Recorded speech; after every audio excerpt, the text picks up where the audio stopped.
आज हम लोग हैं लखनऊ में। ना कोई पहली जानकारी, ना कोई संदेश, ना कुछ और। बिना बताए लाइव आने का उद्देश्य क्या है, ये इसलिए क्योंकि लखनऊ में कितने दिन हो गए आंदोलन करते? 161 दिन हो गए हैं। एक आंदोलन चल रहा है हक अधिकार का, स्वाभिमान सम्मान का, जिसमें एक तरफ तानाशाही सरकार है और एक तरफ बहुजन समाज के वो नौजवान हैं, वीरांगनाएं हैं जो अपने अधिकारों के प्रति सचेत हैं और लड़ना चाहती है और अपने अधिकार चाहती है। तो मैं बात कर रहा हूँ 69,000 शिक्षक भर्ती आंदोलन की, जिसमें 20,000 पदों को उत्तर प्रदेश की तानाशाही भारतीय जनता पार्टी की सरकार और उनके मुखिया योगी आदित्यनाथ बिष्ट, अजय बिष्ट, जिन्होंने षड्यंत्र करके, साजिश करके पिछड़े और दलित वर्ग के बच्चों की 20,000 पद छीन लिए। और गजब के हौसले देखिए कि 161 दिन से ज़्यादा के करीब हो गए और ये डिगने का नाम नहीं ले रहे। आज हम लखनऊ के इको गार्डन के पास हैं, जहां गेट के बाहर ये लोग आंदोलन पे बैठे हैं। अभी विधानसभा घेराव किया गया था, फिर ये लोग सड़कों बैठे हैं, सर्दी शुरू हो गई है और ये लगभग वैसा ही आंदोलन चल रहा है। संख्या कम हो सकती है क्योंकि अभी अपने अधिकारों के प्रति सब लोग सचेत नहीं, लेकिन ये भी एक कड़वा सत्य है कि किसान आंदोलन जैसा ही आंदोलन है। और मैं समझता हूँ जिस दिन इसमें संख्या बल बढ़ जाएगा तो दूसरे दिन सरकार घुटनों पर टिक के ना, घुटने टेक के इन बच्चों से बात करके इनकी नियुक्तियां इनको दे देगी। क्योंकि जैसे किसान आंदोलन के आगे सरकार टिकी ना, उसी तरह से 52% पिछड़े वर्ग के बच्चे और 22% शेड्यूल कास्ट के जो अभ्यर्थी हैं, वो अपने अधिकारों के प्रति सचेत होके अगर वो आंदोलन में जुड़ जाएंगे और गांव-गांव इसका प्रचार प्रसार कर देंगे किसानों की तरफ, और बीजेपी के लोगों के रास्ते रोक देंगे। बीजेपी के लोग जब गांव में जाते हैं वोट मांगने तो उनको रोक देंगे और उनसे पूछेंगे कि हमारे अधिकार क्यों छीने, हमारी तरक्की के रास्ते जो आरक्षण हमें मिला था बाबा साहब अम्बेडकर ने संविधान में दिया, वो आपने क्यों छीना। जिस दिन बहुजन समाज के युवाओं ने अपने अधिकारों के लिए इस कदम को उठाया, विश्वास कीजिए वो दिन इस तानाशाही हुकूमत की तानाशाही नीतियों में आखिरी कील होगी। और उस कील के जरिए आप समझिए कि ये तानाशाही हुकूमत जो है वो दरक जाएगी। और ये कील उत्तर प्रदेश के बहुजन समाज के नौजवान, यहाँ के विद्यार्थी, अभ्यर्थी, शिक्षक वो ठोकने का काम करेंगे। क्योंकि मैं जहाँ तक इनके हौसले देख रहा हूँ, यहाँ हमारे साथ बहनें मौजूद हैं, आप देखिए 11:15 हो रहे हैं, लेकिन एक मजबूत माहौल में, एक विश्वास के माहौल में ये आंदोलन चल रहा है कि बहनें भी उतनी भागीदारी दिन और रात में दोनों समय निभा रही हैं और नौजवान भी मेरे चारों तरफ आप देखेंगे वो बैठे हुए हैं। मगर जब मैं देश को देखता हूं तो मुझे महसूस होता है कि देश के हर कोने में किसी की सरकार रही हो, लेकिन समस्या एक ही है, नौजवान बेरोजगारी के से परेशान है, महंगाई से परेशान है, सरकार की कुटिल चालों से परेशान है, सरकार जो वादे करती है जिन पर अमल नहीं करती उनसे परेशान है, झूठ से परेशान है, जमूलों से परेशान है और हिस्सेदारी, हकदारी से उससे परेशान है क्योंकि सरकारों में नौजवान नहीं है। मैं समझता हूँ एक बेरोजगार ही बेरोजगारों के दर्द को समझ सकता है, या फिर जो परेशानी से उठ के आ, या जिसने परेशानियां देखी हो। तो एक नौकरी के लिए एक युवा मेहनत नहीं करता, उसका परिवार भी बराबर की मेहनत करता है, उसके परिवार का भी योगदान होता है। जब वो बेटी होती है, जो अभ्यर्थी होती है, तो उसके पिता लेके जाते हैं उसको एग्जाम के लिए और वो अपना काम छोड़ के उसको एग्जाम दिला के आते हैं, उसकी सुरक्षा करते हैं, फिर उसको वापस लेके आते हैं। उसके अलावा पढ़ने में जो साधन यूज होते हैं उसको एक अलग से माहौल दिया जाता है, एक कमरा कि जिसमें बैठ के पढ़ सके, वो उसको परेशानी ना हो। तो मेरी दाहिनी बाजू पे अमरेंद्र है जो इस आंदोलन को लीड कर रहे हैं, अमरेंद्र बाहुबली। तो वैसे इनका नाम, रियल नाम अमरेंद्र पटेल, अमरेंद्र सिंह बाहुबली। और मेरे दाहिने हाथ पे विजय यादव। अभी ये दोनों लोग बीमार भी हुए, अस्पताल के भी सफ़र वो शेयर करके आए हैं। मगर गजब का हौसला जो है ना नौजवानों में, जो हम लोग देखते हैं, महसूस करते हैं, ये वैसा ही हौसला है जो आज़ादी की लड़ाई में हमारे शहीदों के दिलों में रहा होगा कि किसी भी तानाशाही हुकूमत के सामने, चाहे वो अंग्रेज रहे हो या आज की सरकार, हमारे लोग झुके नहीं। इस देश के नौजवानों में बहुत क्षमता है।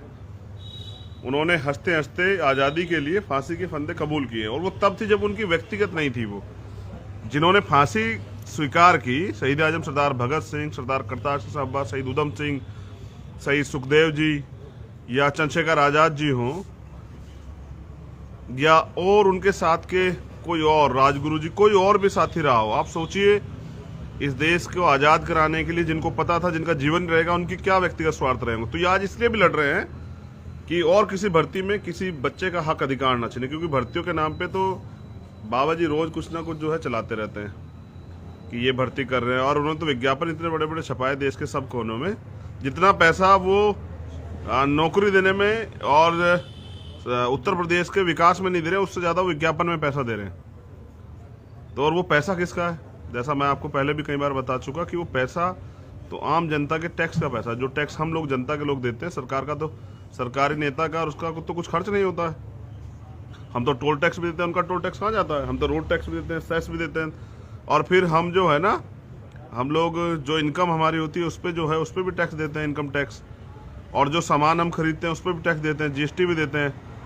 तो नेताजी को तो कुछ अधिकार भी हैं, लेकिन आम जनता को इतने अधिकार है कि वो 5 साल तक जो है नेताजी के झूठे वादे जब वो पूरे नहीं होते तो वो बेचारे संघर्ष करते रहते हैं। अमरेंद्र के साथ विजय यहाँ है, उसके साथ यहाँ वीर है, अजय है, राजेंद्र है, रमेश है, गंगा है, और एक वो गंगवार कहाँ है, वो अमित गंगवार, वो भी परसों बहुत मिस कर रहे हैं। हाँ, तो वो सब लोग देख भी रहे होंगे। वो आज जो लोग घर पे हैं, या कुछ लोग जो है यहाँ से जगह कम होने के कारण रात में तबियत जिनकी खराब है वो चले जाते बुध विहार, कुछ बहनें भी चल जाती है, सुबह फिर एकत्रित हो जाते हैं।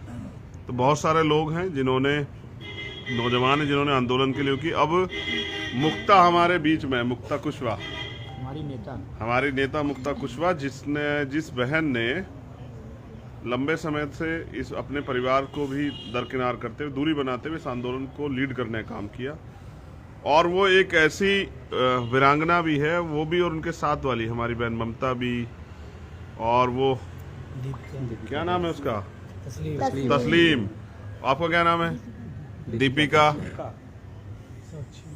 साक्षी, अनीता, और एक तो हमारे गृह जनपद के बराबर मेरठ से भी हैं।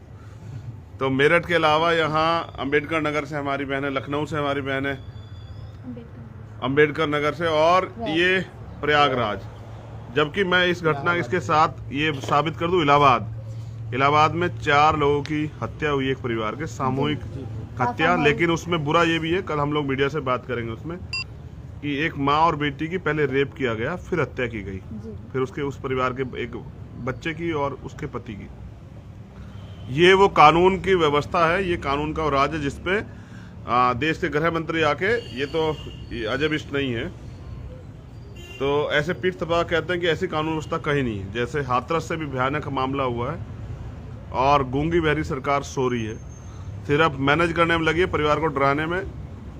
तो मैं फिर कहता हूं कि साहब, ये लोकतंत्र है, सत्ता हमेशा परमानेंट नहीं रहती है। तानाशाही जो आप कर रहे हो ये बदल जाएगी, सत्ता भी चली जाएगी, आप रोड मास्टर हो जाओगे, और जिस जनता ने आपको बनाया था, जिस दिन वो आपके खिलाफ होगी और वो किसी और को चुनेगी, तो शायद आप तब उस दिन ये महसूस करोगे जब आप अपने बच्चों के अधिकारों के लिए लड़ोगे। आपको पता लगेगा कि नौजवान किस तरह से यहाँ सर्वाइव कर रहे हैं। अब क्योंकि हमेशा हम लोग पुरुष ही बोलते रहते हैं, तो आज हम मुक्ता को भी सुनेंगे, और मैं निवेदन करूंगा सभी बहनों से कि वो मेरे दोनों तरफ आ जाएं, और भाइयों से निवेदन करूंगा कि वो थोड़ा सा हट जाए, क्योंकि इस देश में कोई भी आंदोलन चलता है उसमें महिलाओं की भूमिका बहुत अतुल्य होती है। आज़ादी का आंदोलन भी जब हम याद करेंगे, उसमें भी वीरांगनाओं की भूमिका उसका एक अपना ही अलग वो था। तो दीपिका हमारे साथ आ गई है, हमारी छोटी बहन दीपिका।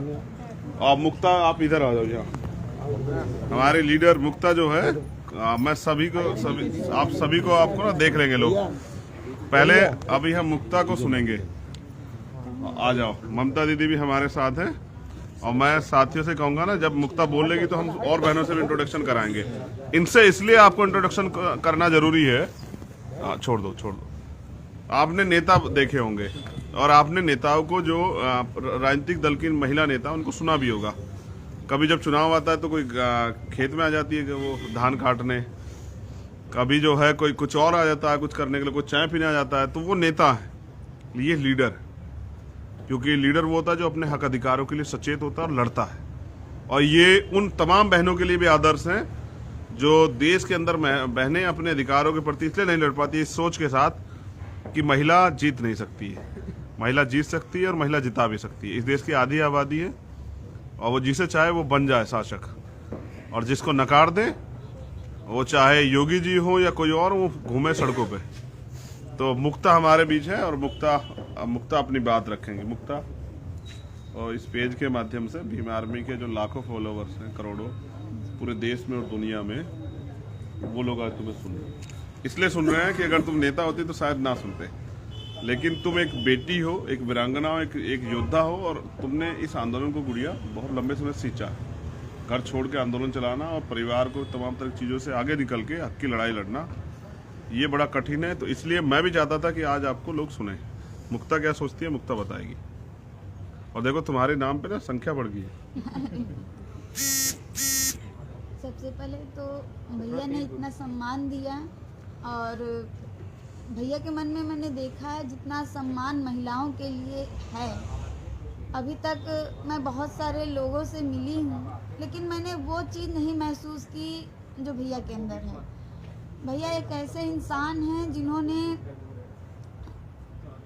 मतलब महिलाओं को न सिर्फ आगे किया, बल्कि वो हिम्मत भर दी कि जो मेरे जैसे एक आम लड़की, जो कि शायद घर में भी ना बोल पाती हो, कभी घर में बाहर निकल के हमें चाय देने तक की हमें आज़ादी नहीं थी कि चाय किचन से आगे तो लाते थे, लेकिन आगे हमारे भाई लेके जाते थे, या जो हो जेंट्स वो लेके जाते थे। हमें इतना घर से मतलब दबा के ही रखा गया।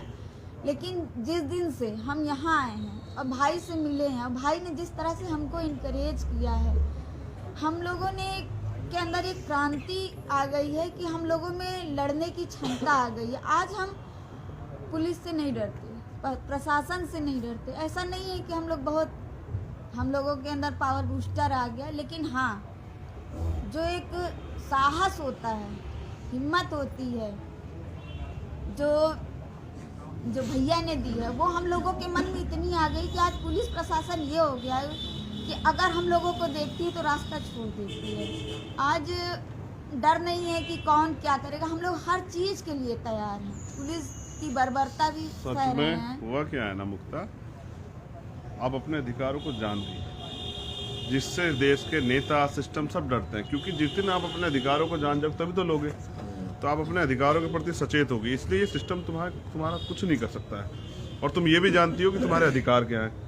इसलिए सिस्टम, मैंने कुछ नहीं किया है, मैंने वो किया जो एक भाई को करना चाहिए। अब मैं यही चाहूँगी हर भाई अपनी बहन को डरना और दबना ना सिखाए। वो अपनी बहन में इतनी हिम्मत भर दे कि वो अपनी लड़ाई खुद लड़ सके। जैसा मैंने किसानों से कहा था ना, मैं आज फिर तुमसे कहता हूँ कि ये आंदोलन भी हम लोग जीतेंगे, याद रखो। बिल्कुल। और जैसे किसान जीते हैं ना, ऐसे ही आप लोग भी जीतोगे, SSC GD वाले भी जीतेंगे, वो सब लोग जीतेंगे जो लड़ेंगे। जो नहीं लड़ेगा वो तो कैसे जीतेगा बताइए। लेकिन आप लोग लड़ रहे हैं, मैं विश्वास किया तो आपके हौसले के सामने जालिम सरकार टूट जाएगी, आप देख लेना। बस जोर लगाने की जरूरत है और सब लोगों को जगाने की जरूरत है। तो मुक्ता भाई बहुत प्यारी छोटी बहन है, इसने तो अपनी बात कहने ज़्यादा समय मेरी बड़ाई करने में लगा दिया है ना। तो क्योंकि यहाँ भाई बहन में एक प्यार का रिश्ता होता है ना, एक आदर सम्मान का रिश्ता होता है। हमने यही सीखा, क्योंकि हमें भी एक महिला ने जन्म दिया, कि हमारी माँ ने हमें यही सिखाया कि बहनों का सम्मान होना चाहिए, उनको अवसर देना चाहिए। जो गैर बराबरी घर में होती है उस पर फिर किसी दिन चर्चा करेंगे, लेकिन हम प्रयास करेंगे उसमें सुधार हो। तो मुक्ता के बाद, मुक्ता हमारी लीडर इसलिए है क्योंकि इनके नेतृत्व में हम 3 दिन जब यहाँ रहे तो 2 दिन आंदोलन इनके और तस्लीम के नेतृत्व में चला। हमने ये तय किया था कि भाई पुरुषों के नेतृत्व में नहीं करेंगे, महिलाओं के नेतृत्व में करेंगे। तो महिला शक्ति के नेतृत्व में जो आंदोलन हुआ वो गजब का था, और सरकार भी डरी थी। उस दिन मुख्यमंत्री ने खबर भेजी अपने अधिकारियों को, नहीं हम मिलेंगे, हम समिति बनाएंगे, लेकिन वो एक झूठ था बेवकूफ़ बनाने, क्योंकि बीजेपी आरएसएस के लोग झूठ ही बोलते, सच का साथ तो कभी दे नहीं सकते। दीपिका हमारे बीच है, मुझे नहीं पता दीपिका बोल पाती नहीं बोल पाती, लेकिन मुझे विश्वास है कि दीपिका अपने बारे में जरूर बताएगी कि उसको इस आंदोलन में लड़ने से क्या एहसास हुआ कि सरकार क्या दलित पिछड़ों की हितैषी है। नहीं, बिल्कुल नहीं है। सरकार हमारी बिल्कुल भी नहीं सुन रही, और वो दलित और पिछड़ों को तो हमेशा दबा कर ही रखना चाहती है। सिर्फ अपने कुछ जो मुख्यमंत्री बनाए उन्हीं के नाम पर वोट लेते हैं, और बाकी वो सवर्णों के लिए ही सब कुछ करते हैं। मुक्ता, मेरा एक सवाल है।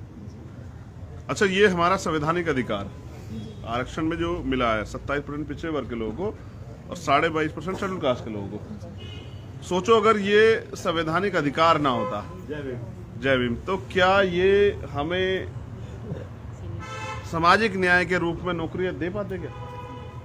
जब ये संवैधानिक अधिकार देने में इतनी कोताही बरत रहे हैं, जो हमको जो मिला वो संवैधानिक अधिकार है उसे छीन रहे हैं, तो हम कैसे उम्मीद कर सकते हैं कि ये सामाजिक न्याय करते हुए हमें हमारा अधिकार देते या हमें संरक्षण देते। इनके लिए तो संविधान हमारे लिए वो हथियार है जिससे हम इनके खिलाफ लड़ सकते हैं। जो हमारा हक अधिकार छीनेगा हम उनके खिलाफ लड़ेंगे, और चाहे इसके लिए हमें अपना बलिदान भी देना पड़ेगा, हम देंगे। और ये योद्धाओं को ऐसी बातें नहीं करनी चाहिए, और बहनों के हौसले जो है ना टूट जाएंगे। बलिदान तो वास्तविकता में हमारे महापुरुषों ने कहा है कि वही जीतेगा जो बलिदान देने का जज्बा है। जैसे कहते हैं कि जिसमें कुर्बानी का जज्बा होता है वही जीतते हैं। लेकिन बड़ी बात यह है जो मुक्ता ने बताया कि जो हमारा बैठता है संवैधानिक का वो हमें नहीं देते, तो हमें अलग से क्या देंगे, यानी कि हमें बेवकूफ़ बनाते हैं। और सच ये है कि ये सरकार पूर्ण रूप से दलित पिछड़ा विरोधी है। जितना जल्दी दलित पिछड़े वर्ग के लोग इस बात को समझ जाएंगे उतना ही जल्दी मुझे लगता है कि उनके मन में जो शंका है या जो गलतफहमी है वो दूर हो जाएगी। तो मैं समझता हूँ ना, ये और भी लोग हमारे बीच हैं, हमारे बीच जो है इस आंदोलन की संरक्षक है। अभी हमारे लिए चाय बना के लाई, अब चाय वो बना के लाई या उनके पति बना के लाई, इस पर मैं टिप्पणी नहीं करूंगा, लेकिन चाय तो घर से आई है। तो जिसने बनाई, मगर वो चाय घर से आई है। मैं ममता दीदी यहाँ है, तो मैं उनसे भी पूछूं। ममता दीदी, जब ये आंदोलन शुरू हुआ, आप शुरू से इस आंदोलन में साथ है, आपको लगता था इतना लंबा चलेगा? लग तो रहा था, क्योंकि ये सरकार इसी तरह की है, इतनी जल्दी कोई बड़ाई नहीं कर, चलो इतनी जल्दी न्याय देने वाली नहीं है। हम लोगों का लंबा तो चलेगा ही। और सबसे ज़्यादा तो आपका धन्यवाद भाई, जो हमारे इस आंदोलन में आके हमारे आंदोलन का मान बढ़ाया, सम्मान बढ़ाया। और सबसे बड़ी बात इस बात की विडम्बना है कि जो हमारे संवैधानिक अधिकार है उसके लिए हमें लड़ना पड़ रहा है, सड़कों में उतरना पड़ रहा है। और वो सरकार, हम अब इस सरकार के बारे में हम क्या बोले, हम इससे ज़्यादा कि कहा जाता है ना ममता दीदी, कहा जाता है कि न्याय सबका जन्मसिद्ध अधिकार है, और संविधान ने जो फंडामेंटल राइट दिए हैं वो भी आपको मिलने चाहिए, वो मिलने चाहिए। लेकिन वो नहीं मिल रहे हैं। तो इसका मतलब कितनी साजिशें हो रही है रोकने के लिए इस देश के लिए। इससे ज़्यादा किस बात के लिए क्या बोले हम, अब कोई वर्ड ही नहीं मिल रहा है जो हम बोले। हाँ, तो मैं ये समझता हूँ कि जो हमारा बैठता वो नहीं दे रहे हैं, तो आप समझिए कि अलग से क्या देंगे, यानी कि अलग से जो देते हैं ना उसको टॉफी कहते हैं हमारे यहाँ। बीजेपी सरकार भैया मंचों से झूठ परोस रही है और दलित पिछड़ों को बरगला रही है और उन्हें लॉलीपॉप दे रही है। जब भी वो अधिकारों की बात करते हैं तो उनको बताते हैं कि नहीं, देखो आज देश सुरक्षित हाथों में है, और इतने सुरक्षित हाथों में है कि चाइना ने 2-2 गांव बसा लिए साहब। जी, इतने सुरक्षित हाथों में है। मैं समझता हूँ इससे झूठी निकम्मी सरकार शायद सत्ता में ना आई, और वो भी एक वर्गीय सरकार कि जो आरोपियों को भी संरक्षण देती है, जो रेप करते हैं, जो हत्या करते हैं, जो हमने हाथरस में देखा और जो अभी प्रयागराज में हो रहा है। उसके बाद हमने वो आगरा में भी देखा, हमने वो देखा कासगंज में भी, उन्नाव में भी, कानपुर में भी, हर जगह। और मैं समझता हूँ, मैं एक और चेतावनी के तौर पर कह रहा हूँ कि ये सरकार कुछ भी कर सकती है। हमारी बहनों के साथ वो यहाँ रहती हैं रात में, हमारे भाई यहाँ रहते हैं, उनके साथ कोई हादसा भी हो सकता है। तो मैं सरकार को सचेत कर दूं कि ऐसी कोई गलती मत करना, वरना अगर इनको हवा लगेगी तो सबको हवा लगेगी, और वो हवा जो है ना वो क्रांति की, आंदोलन की हवा होगी। तो अभी तो संवैधानिक रूप से लड़ रहे हैं, मजबूर मत करना सर कि हक के लिए उस तरह लड़ना पड़े जैसे देश की आज़ादी के लिए दीवाने लड़े थे। तो दिल तो वही है, उम्मीद है कि सरकार हमारी बात को दीपिका के बाद 2 बहनें और हैं। एक साक्षी है। साक्षी अपने बेटे के साथ यहाँ है आंदोलन में। जब मैं पहले आया था तो उनका बेटा यहाँ था। अभी मैंने पूछा तो कह रही है कि वो सो गया, तो उसको सुला के आई है। साक्षी, लड़ाई तो लंबी चल रही है। जी हम काफ़ी दिन से यहाँ हैं, बच्चों को लेकर। आवाज़ नहीं जा रही होगी, तेज बोलना पड़ेगा। काफ़ी दिन से हम यहाँ धरने में हैं और अपने बेटे के साथ में हैं, और हम प्रॉपरली गांव से हैं। गांव से निकलना हम महिलाओं के लिए बहुत ज़्यादा मुश्किल हो जाता है, लेकिन फिर भी हम अपने संघर्ष के लिए लड़ रहे हैं। और यहाँ पे हम बेटा कितने साल का है? 4 साल का हो गया है। और 4 साल का बेटा, कोरोना काल भी रहा और सब चीज़ें, सब और अब सर्दी भी आ गई, पहले मुसीबतें गर्मी। झेलते हुए फिर भी हम यहाँ डटे हुए हैं। तो जो सरकार बहनों के आंसू ना देख पाए, जो सरकार उनका दर्द ना देख पाए, जो सरकार महिला हितैषी होने का दावा करे, बेटी पढ़ाओ बेटी बचाओ, एंटी रोम स्क्वाड और पता नहीं क्या क्या, वो बेटियों के आंसू को नकार दे, तो नहीं, रोना नहीं। तो वो आप क्या समझते हैं कि वो सरकार अच्छी सरकार? नहीं। जितनी जल्दी दलित पिछड़े वर्ग के लोग सचेत हो जाएंगे, उनको वो समझदार बन जाएंगे, उतनी जल्दी जो है ना उनके हितों की रक्षा हो पाएगी। और मैं साक्षी से कहूँगा कि वीरांगनाएं रोती नहीं है। हाँ, और एक और नहीं, अब तुम पहले मुस्कुराओ। तुम अगर तुम भाई के सामने रोगी सब खराब हो जाए, हमें लगेगा कि हमारे होते रो रही हो। नहीं भाई, आपके रहते हुए हम नहीं रोएंगे। हाँ, ये हमारी बहुत प्यारी बहन है। बस हम अपनी बहनों को रोते हुए नहीं देख सकते। भावुक आदमी है, क्योंकि परिवार से ऐसे संस्कार मिले हैं। और वास्तविकता में महिला यहाँ 2M दर्जे की नागरिक हैं। जैसे बाबा साहब अम्बेडकर ने कहा कि भारत तो गुलाम है, लेकिन हम गुलामों के गुलाम थे, वंचित वर्ग के लोग, शेड्यूल का SC ST और OBC के लोग। आज भी इस देश में महिलाएं भी अभी भी 2M दर्जे की नागरिक है। उनके सारे फैसले उनके पति, भाई और देवर और परिवार और सब चीज़ें वही लेते हैं। बच्चे उनका कोई जीवन नहीं होता। इस पर ठोस काम करने की जरूरत है। महिला सशक्तिकरण हम करेंगे। एक और वीरांगना योद्धा हमारे बीच है। वो आती है उस धरती से जिसको क्रांति धरा कहा जाए, जहाँ से 1857 क्रांति चली, मेरठ। और हमने अपने राजनीतिक, जब हमने ये आंदोलन शुरू किया तो हमने उसकी शुरुआत भी वहीं मेरठ आसपास से की थी। और मैं खुद मेरठ के बराबर में सहारनपुर में वहीं का रहने वाला हूँ, तो वो भी हमारे बीच में है। और मैं ये चाहता हूँ, कितना समय हो गया? 161 दिन हो गए हम लोगों को। 161 दिन हो गए सर। ये भारत है जहाँ कहते हैं न्याय जो है ना वो बहुत आसान है मिलना, लेकिन न्याय जो है ना वो नेताओं की चौखट पे दम तोड़ चुका है, सरकारों की चौखट पे। अधिकारी कर्मचारी भी जानते हैं कि धोखा हुआ है। लेकिन एक तो चोरी, और चोरी के बाद गवाही से पकड़े जाए तो क्या होगा। लेकिन मैं समझता हूँ कि मेरठ वालों के हौसले मजबूत है, नहीं है? बताओ। जी सर, मजबूत है। वो लोग पूछ रहे हैं, मुझे मत बताओ, वहाँ बताओ। बहुत मजबूत है हमारे हौसले। तो अभी अगर ये आंदोलन और 50 दिन चलेगा तो क्या आप लोग रहने वाले हैं? जी बिल्कुल, हम यहीं रहेंगे जब तक हमें न्याय नहीं मिलेगा। हम यहाँ से कहीं जाएंगे। तुम चुप हो जाओ, ऐसा क्यों कर रही हो? ऐसा नहीं, अब रो मत। बहनें रोएंगी तो भाई को दुख होगा, तकलीफ होगी। तो पता लगा अभी रात में बाबा जी के उस पर जो है चढ़ाई हो जाए।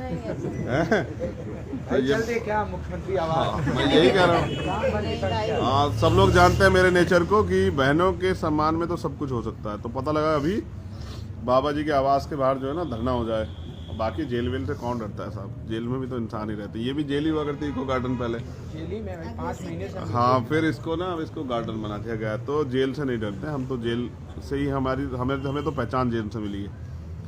तो मैंने आपको बताया कि यहाँ बहनें हैं, यहाँ नौजवान भाई है, और ये सब लोग इसी उम्मीद में है कि कब ये गोंगी बहरी सरकार जो है, तुम लोग अपने अपने नाम बताते रहो, आज तुम्हारी पहचान करा देते हैं। मेरा नाम रमेश यादव, मैं जनपद श्रावस्ती से। अब बताओ। रमेश यादव, जनपद श्रावस्ती। मेरा नाम कुर्बान अली है, जौनपुर सुजानगंज से। अवनीश यादव आजमगढ़। राजेंद्र धनगर अलीगढ़ से। जो बता दे वो बैठ जाओ। पटेल अम्बेडकर नगर। राजनाथ आजमगढ़। नवलेश सादे जौनपुर। हाँ, मेरी जौनपुर की रैली में भी खड़े थे। अच्छा, शैलेंद्र को पुलिस ने पकड़ लिया, बताया गया। और बताया कि पुलिस ने जब इनको उठाया, इनका वजन देके पुलिस ने कहा कि इसको छोड़ दो, दूसरे को ले चलो। तो मैं तो सोच रहा था कि 1000 लोग ऐसे आ जाए आंदोलन में तो पुलिस कैसे करेगी। अच्छा, शैलेंद्र के बाद जो लोग हैं अपना परिचय। रामदयाल चित्रकूट। वीर यादव इलाहाबाद। मोहम्मद मोइन श्रावस्ती। अजय जायसवाल अयोध्या। मेरा नाम एडवोकेट हितेंद्र है। मैं लखनऊ हाईकोर्ट में प्रैक्टिस करता हूँ, मूल निवासी संघ का संगठन। अच्छा, एजाज अहमद बलिया। तुम्हारा संजय गौतम जौनपुर से। अशोक कुमार जिला एटा से। अमरेंद्र पटेल, और मैं इधर भी। हाँ, ये अनिकेत और कुछ हमारे जो है। तेज से बताओ।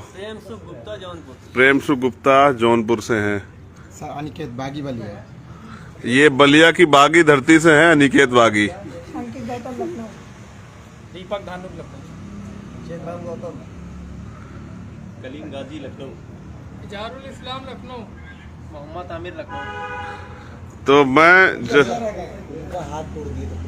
देखो, आपका नाम क्या है? गौतम पटेल हैं। कहाँ से? सीतापुर से। इनका हाथ टूट गया है। दोनों दिन चोट लगा है। दोनों दिन पुलिस ने, देखिए ना, तो अपने हक के मांगने वाले को पीटा भी जाता है और हाथ भी तोड़ दिया जाता है। ये है न्याय। शिवशंकर मौर्य भदोही से। शिवशंकर मौर्य। तो मैं जो आपको बताना चाह रहा हूँ, कौन रह गया है? गंगा शरण यादव संवाद।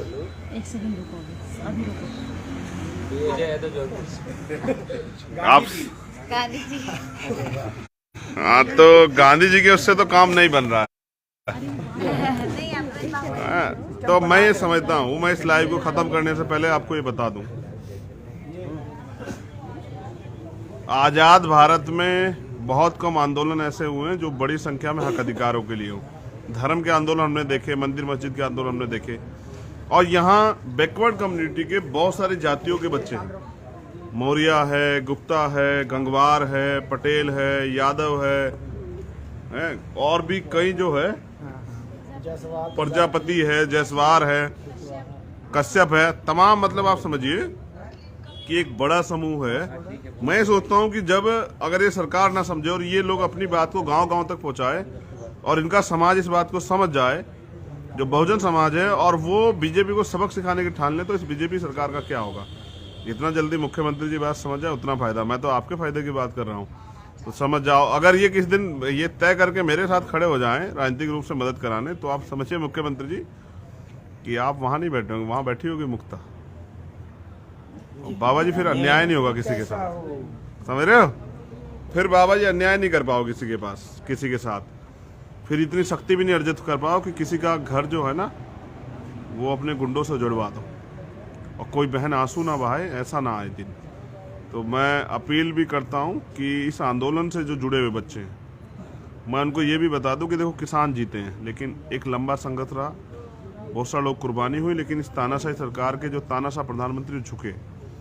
अगर आप जीतना चाहते हैं तो मजबूती से लड़िए। और जो पीड़ित बच्चे हैं, अगर वो, मैं ऑन रिकॉर्ड इस बात कह रहा हूँ, अगर वो 5 दिन, जो इस भर्ती के पीड़ित बच्चे 5 दिन, अगर वो पूरे सभी लोग एक मेरे साथ खड़े हो जाएंगे, तो मैं बाबा जी से जो है ना घुटने टिकवा दूंगा उस दिन। बाकी सब आप इस आंदोलन, हमारे आंदोलन की ताकत को जानते हैं। हम व्यक्ति नहीं है, एक यूनिट है। भीम आर्मी आज़ाद समाज पार्टी एक यूनिट है, और सबसे बड़ी बात है ना, हम इंसान हैं और हम गलत के विरोध में खड़े होते हैं। जहाँ भी गलत अन्याय होगा तो हम लोग खड़े होंगे। तो ये लोग यार रात में सोते हैं और किस तरह खाते हैं, क्या क्या खा के अपना जीवन काट रहे हैं, ये बड़ा संघर्ष का समय है। लेकिन जब जीवन के एक पड़ाव पे इनको ये दिन याद आया करेंगे, तो ये लोग एक अजीब सा उत्साह होगा। और आने वाली पीढ़ियों के लिए एक सीख है, जब इनके बच्चे बड़े बड़े हो जाएंगे और वो पूछा करेंगे, और वो इस समय की तस्वीर है, इस समय के आंदोलन की। और अगर ये जो मुझे विश्वास है ये जीतेंगे, जब ये जीतेंगे तो मुझे लगता है नहीं ये गौरव का फल होगा, तो ये संजो के रखेंगे। तो आप सब लोग जुड़े, और आपने जाना कि उत्तर प्रदेश में क्या चल रहा है और उत्तर प्रदेश सरकार दलित पिछड़ों के बारे में क्या सोचती है। ये सुनने के लिए आप सबका धन्यवाद। जय भीम, जय भारत, जय संविधान। ये संविधान ही है जो हमें ताकत देता है। बस जिस दिन वो लागू होगा, आप देखना, भारत सोने की चिड़िया बनेगा। और वो जो इलाहाबाद में हुआ फापा में, वो बहुत कष्टदायक है। मन तो करता है कि अपराधियों को सबक सिखाया जाए, लेकिन क्या करें, बाबा साहब अम्बेडकर ने सिखाया कि संविधान के रूप से चलना है। इस दर्द के साथ आपसे अलविदा लेता हूँ। धमरात्रि आप सभी के लिए भी मंगल कामनाएं। जय भीम, नमो बुद्धाय। मुझे विश्वास है कि 69,000 शिक्षक भर्ती के अभ्यर्थी जीतेंगे।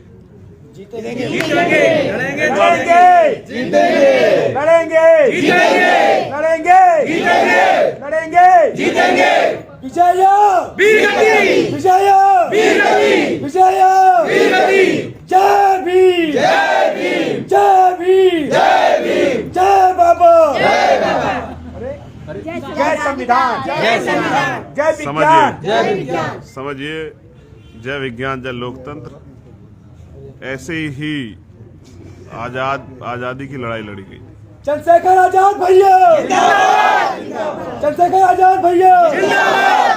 मैं ये भी बता दूं लाइव के माध्यम से, हमारे लोग अभी इतने तैयार नहीं हुए हैं। वो कभी कभी चंद्रशेखर आजाद अमर रहे के नारे भी लगा देते हैं जिंदाबाद के चक्कर में। खैर कोई बात नहीं, हमारा काम है तैयार करना, क्योंकि अकेले चंद्रशेखर कुछ नहीं कर सकते। ऐसे हजारों लाखों लोग तैयार करने पड़ेंगे, तब इस देश में परिवर्तन का आंदोलन आगे बढ़ेगा और कुछ अच्छा बुनियादी रूप से हो पाएगा। जय भीम, जय भारत, धन्यवाद।